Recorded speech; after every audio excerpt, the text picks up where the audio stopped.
नमस्कार दोस्तों, मैं नरेंद्र स्वामी। आप देख रहे हैं केटीआर वॉइस। आजकल इन दिनों एक संपादकीय इतना वायरल हो रहा है और उस संपादकीय में ये लिखा गया है कि जाट और जाटी यानी कि खेजड़ी का पेड़, इनका इतना लगाव है कि उस खेजड़ी के पेड़ के लिए जाट अपनी जान तक न्यौछावर करने को तैयार हो जाते हैं। और वो वायरल संपादकीय इन दिनों झुंझुनू क्या बताए, ये जाट बेल्ट है शेखावाटी का, पूरा इन दिनों वायरल हो रहा है।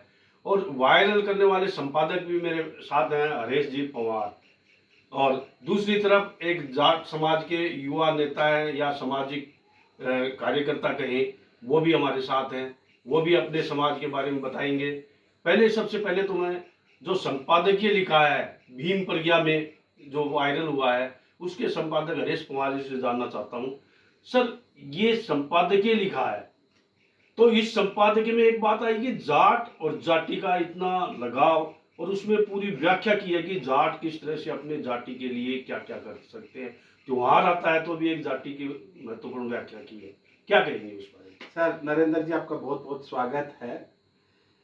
इन दिनों त्योहारों का मौसम चल रहा है और राजनीतिक विश्लेषण करना था।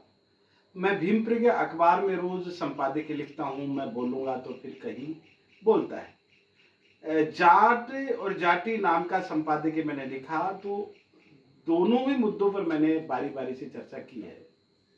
जाति हमारे राजस्थान का विशेष रूप से यहाँ का जो राज्य वृक्ष है और अन्नदाता किसान के लिए महत्वपूर्ण है। लेकिन आज जाति का पौधा है, खेजड़ी है, वो वीरान हो चला है। न सरकार का ध्यान है, न किसी व्यक्ति विशेष का ध्यान है। तो जाति के उजड़ते हुए कार्यक्रम को देख करके मेरे मन में थोड़ी टीस थी, क्योंकि इन दिनों में एक पेड़ माँ के नाम अभियान चल रहा है। सरकारी योजना, एनजीओ, तमाम तरीके के जो वृक्षारोपण कार्यक्रम हो रहे हैं और यहाँ तक जाट समुदाय के नेता भी उसमें शामिल होकर के करते हैं, परंतु उनमें एक भी पौधा जाति का लगाने का प्रयास नहीं किया जा रहा है।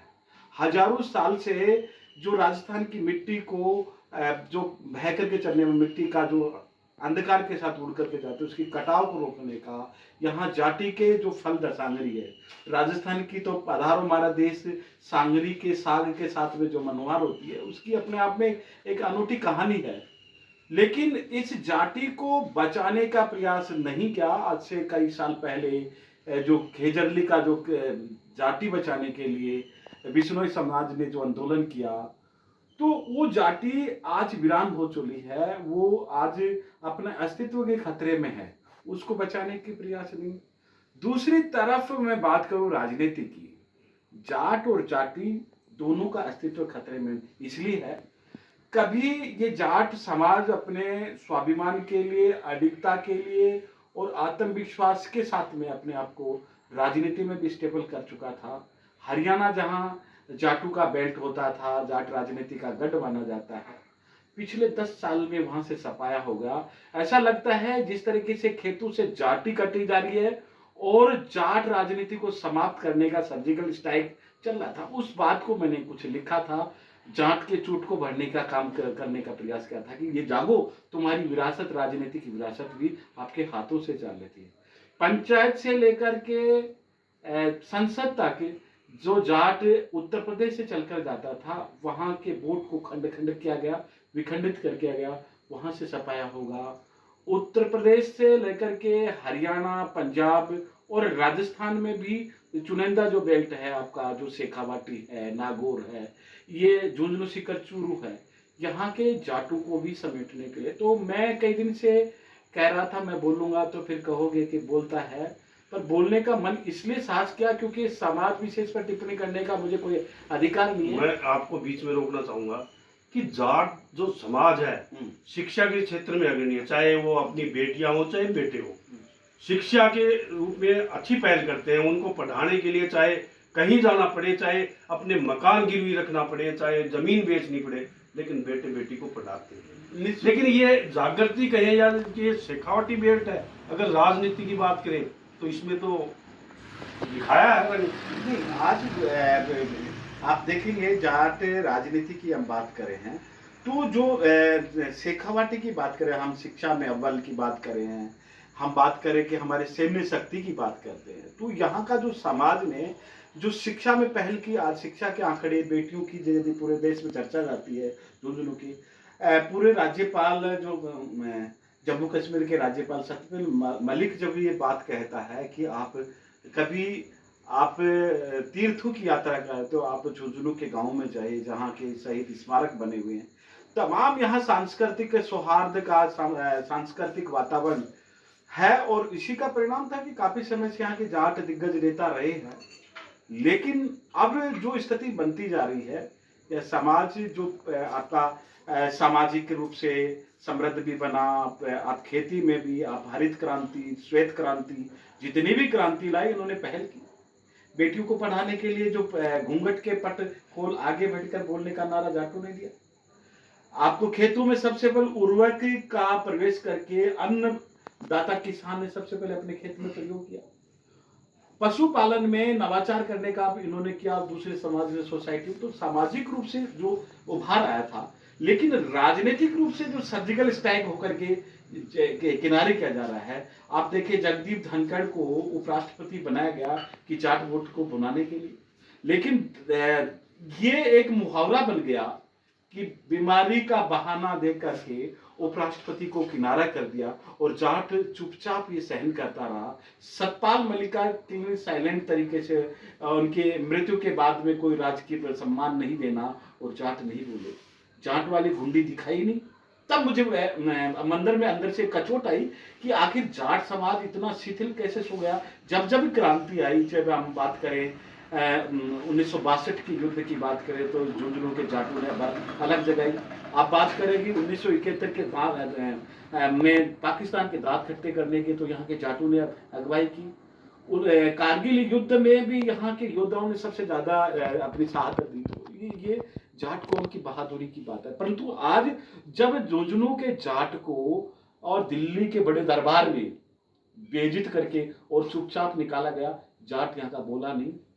ये बात को लेकर के मेरे मन में था, तब मैंने जाट और जाति का अस्तित्व खतरे में और बहुत से खतरे में नजर आ रहा है, इस बात को ले चेताने के लिए मैंने कुछ लिखा था, तो लोगों को रास आई। ये मेरा मंतव्य था। अब फिर आएंगे आपके पास हरेश जी।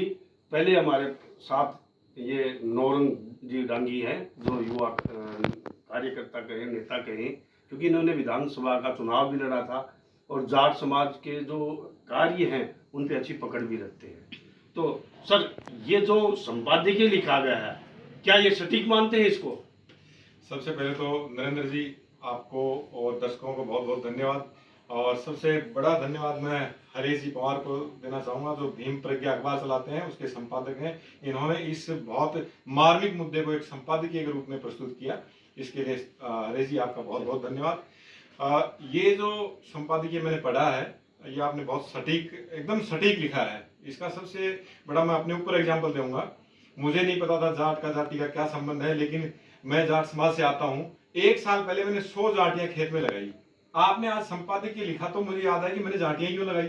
इसका मतलब कहीं ना कहीं मेरे अंदर भावना थी जाति के प्रति। आपने उसको संपादकीय में लाया, तब मुझे याद आया कि वो हरेश जी ने ये संपादकीय वास्तव में एकदम सटीक तरीके से प्रस्तुत किया है। आप मेरे खेत में जाके देख सकते हैं, 100 जाटियां मैंने लगा रखी है, पिछले साल लगाई थी मैंने। तो अब मैं ये कहना चाहूंगा, जाट एक काश्तकार और मेहनतकश कौम रही है, खेत में काम करने वाली कौम रही है। खेत में अगर जाति नहीं है तो उस खेत को बंजर माना जाता है, क्योंकि जाति का उसमें 2-3 बहुत महत्वपूर्ण योगदान है।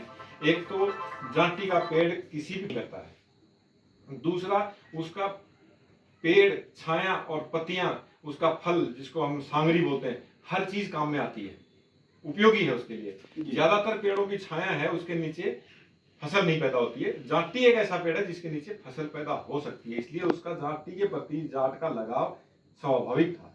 चाहे त्योहार, मैं तो बीच में रोकना चाहूंगा, क्योंकि त्योहार आते हैं, चाहे वो रक्षाबंधन हो, चाहे कोई भी हो, चाहे वो एक जाति की, चाहे दाढ़ी वो जो होती है, टहनी होती है, उसको भी ला करके उसकी भी पूजा करते हैं। बिल्कुल, इसीलिए वो जाति उसका साथी बन गई तो पूजनीय बन गई। जाति का त्योहार आता है उसको गुग्गा जाति के नाम से जानते हैं।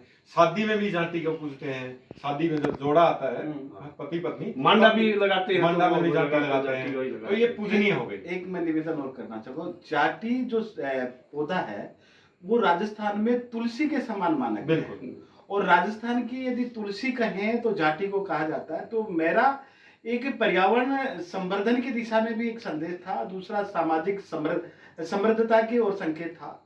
जाति का पौधा जो है जिस तरीके से अपने नीचे अन्य छोटे पेड़ पौधे फसल को पूरा संरक्षण देता है, ये किसी को नहीं देता। इसके अलावा आप कीकर देखिए, कीकर जठे पैदा हो जाए वो नीचे कुर्सी पे पैदा तो क्या हम ये माने कि जाट हैं वो अन्य जातियों का भी संरक्षण करें? बिल्कुल, यही आपका कहने का तर्क क्या है? बिल्कुल। अब मैं कह रहा हूँ कि अब जब मैं बात कर रहा हूँ, जब मैंने सीखा, मैं जब से मैंने साहित्य पढ़ना और लिखने की आई, तो सबसे पहले जो यदि कहीं अनटचेबिलिटी खत्म हुई, संविधान के अनुच्छेद 17 में कहा अस्पृश्यता का अंत हुआ, लेकिन जहां जहां जाटों का बाहुल्य था उन्होंने आर्य समाज का प्रचार प्रसार किया, आर्य समाज की अवधारणा को लेकर के गया। और जो